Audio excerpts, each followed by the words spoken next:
বন্ধুরা, আজ আমি অন্য রকমের এক মাছ নিয়েছি। মাছটার নাম হচ্ছে শার্টিন মাছ। একটু লাল লাল দেখুন মাছটা।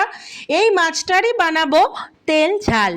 তেল ঝাল বানানোর জন্য আমি সরিষার তেলে দুটো পেঁয়াজ ও দুটো টমেটো ভেজে নেব। তারপর বাটা মশলা হিসাবে একটা পেঁয়াজ, আদা, রসুন ও 5টা কাঁচা লঙ্কা নিয়েছি।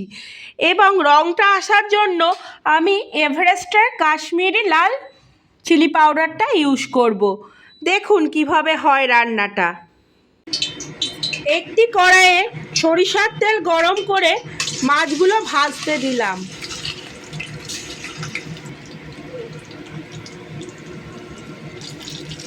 মাছগুলো দেখতে পাচ্ছেন দুদিকে ভাজা হয়ে গিয়েছে।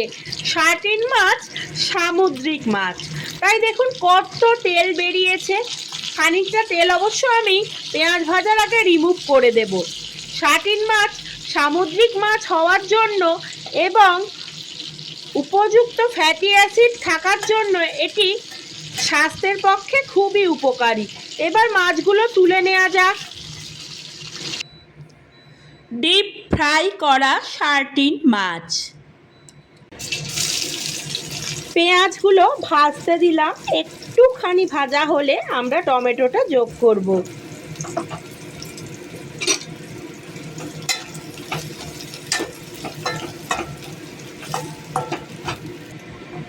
পেঁয়াজটা হালকা লাল ধরায় টমেটোটা আমরা ছেড়ে দিলাম। টমেটোটা একটু ভাজা ভাজা করে নেব, নরম করে নেব। পেঁয়াজ টমেটো খুব সুন্দরভাবে মিশে গেছে। এবার বাটা মশলাটা আমরা যোগ করব।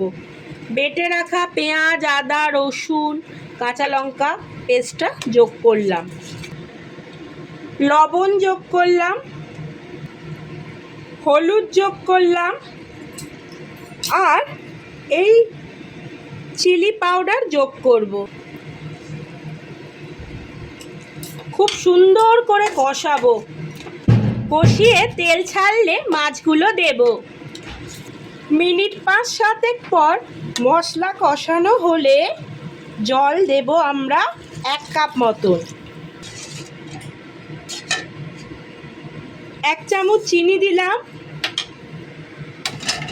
ভাজা মাছগুলো উপর দিয়ে দেব। একটু ফুটলেই গা মাখা হলে আমরা নামিয়ে নেব শার্টিন মাছের তেল ঝাল।